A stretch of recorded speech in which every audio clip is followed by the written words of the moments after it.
it is my distinct pleasure to welcome a woman who has just taught me the meaning of DTM&H.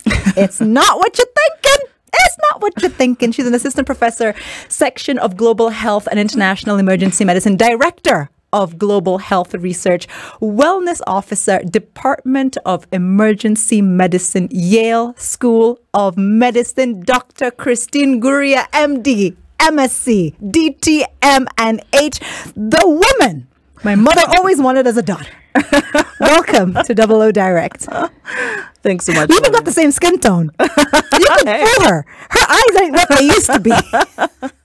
Bantu is beautiful. Thanks so much, Olivia. Love it. Welcome to Double O Direct. So give me some background about yourself and this journey that I didn't take, but I should have. Let me understand how it went down.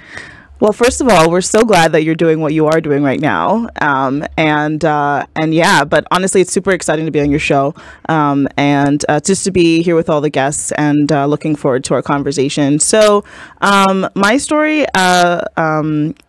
is a very Kenyan one, but one that started actually in the US. So I was actually born, a lot of people want to know some of this background, was born in the US in what we call a flyover state, a state that most people fly over, don't visit. Wyoming. Yeah. Nebraska. No. Oh, okay. Worse. A little bit worse than that. Yeah. No, but no, I mean, you know, you get out sort of what you put in, and that's definitely the moral of that story. But so was born in Nebraska to two Kenyan migrant parents who moved there sometime back in the early 80s as a result of like many stories like that, some religious connections. Consequently, one thing led to the other. My dad actually ended up being one of the first Africans at the Mutual of Omaha Insurance Company, which is a nationally and internationally renowned organization. One thing led to another, and they had two children in this flyover state of Nebraska. And so I like to joke that my sister and I are the only two Kenyan Nebraskans that you'll ever meet. So, but alas, so we actually came back to Kenya when we were quite young. So my parents felt that it was right for us to come back. When I was 6, my sister was 8. We started primary school here. We also did high school here, which is also naturally just an incredible experience and has so formed who I am today. Where did you go? So for primary, I went to a school called St. Christopher's. I know St. Christopher's. Karen, I used to pass it every morning on my way to school. Exactly. And then for high school, I went to Rusinga. Okay. Why not St. Christopher's? It's a great question to ask my parents. I don't know. Okay, all right. But I mean, I have no regrets. Okay. I have some really incredible connections from Rusinga. It was like we had a small pre-conversation. It was a strict school, but a great school. I think really instilled in us the knowledge and some freedom of knowledge of progressiveness of thinking and so on, and creativity that has begotten what I think a number of people who went there are. Was that IGCSE or was that 844? Yeah, it was IGCSE. Okay, so what were your IGCSEs like? So pretty. Okay, I see. Yeah, so I did all the science classes. So pretty early on, I was given the Kenya parent ultimatum of doctor, engineer, lawyer, but. But you know, but thankfully, I actually like science, and I was good at it. I find it would be terrible if you said, "Actually, Olivia, I hate science." It is. I mean, I have some pretty strong opinions about the Kenyan parent ultimatum for children. We could talk about that another time. Okay, we will. But no, I mean, it was great. I mean, it was a good match. I find the sciences interesting, so I did a lot of the sciences, bio, physics, chemistry. Interestingly, I always had a peak interest in languages that has now come into fruition in helping me in my research work. So I just came from Congo this morning. I heard you parler le français. Exactement. Ouais. C'était un peu difficile, mais ouais, yeah, exactly. It's a little bit hard, but no, so I ended up studying both French and German as electives as well. And du sprichst Deutsch auch? Ja, ich spreche Deutsch. Wo hast du Deutsch gelernt? Ja, auf Hochschule. Hochschule. Look at that, fancy. So we'll just do this whole interview in any other language.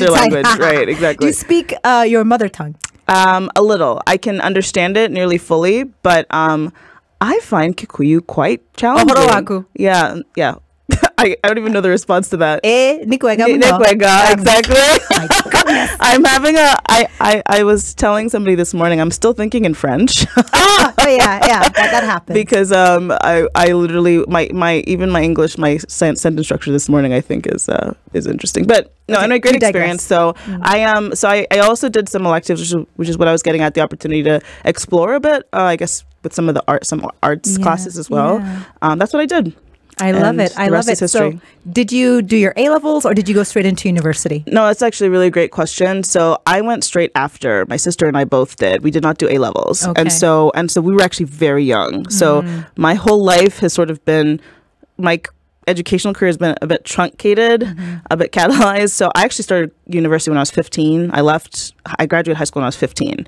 And a lot of my parents' friends, said, why would you send the girls out when they're so young? And my parents said, nope, they're ready. They're ready. And, eventually, as is anything in life, I suppose you sort of step up to the plate, step up to the adversity, and that's that. What was the transition from Rusinga to what college did you go to in the U.S.? Yeah. I assume you went to the U.S. I did. Yeah. So I went back to Nebraska where we were born. That's where both my sister and I went. They were basically taking you to Shags in They did. Yeah, they did. Like, I want to send these girls to Shags, but I don't know. Maybe. Yeah, it was Shags where there were aunties and uncles that they knew. Okay. Aunties and uncles in quotes, because literally we didn't have any family there, and we were these 15, 16-year-olds who didn't know what Social Security was, didn't know what a bank account was, didn't really know anything. And then trust me, there are 40-year-olds now who have no idea what bank accounts are. No, but I know. Terrible.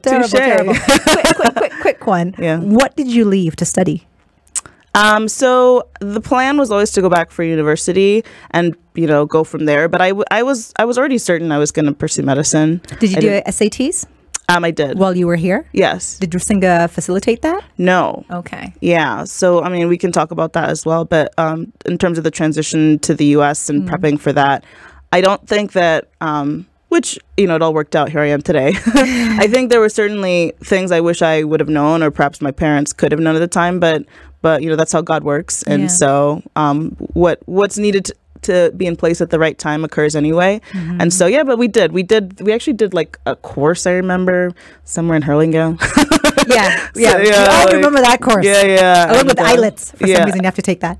So quick question, you're leaving Rusinga, you've done your SATs, you're studying biochem, pre-med. What was happening in Nebraska? So I did pre-med, but I was actually a humanities major, so I did sociology as my major, psychology as my minor, and then pre-med was my overarching program. So you have to meet a certain curriculum or number of classes for pre-med. Okay.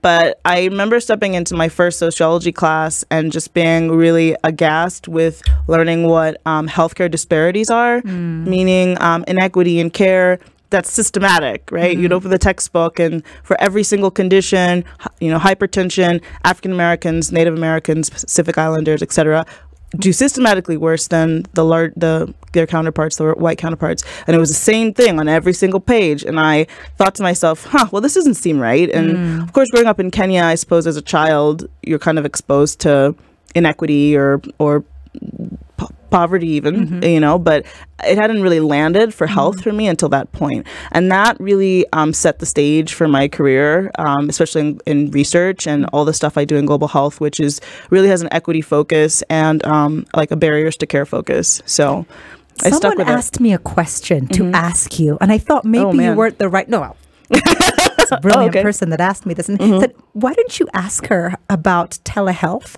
and telemedicine and about last mile care? Because I wasn't going to bring it up until you said what you just said. But when you take a break, we'll be right back. SpiceFM.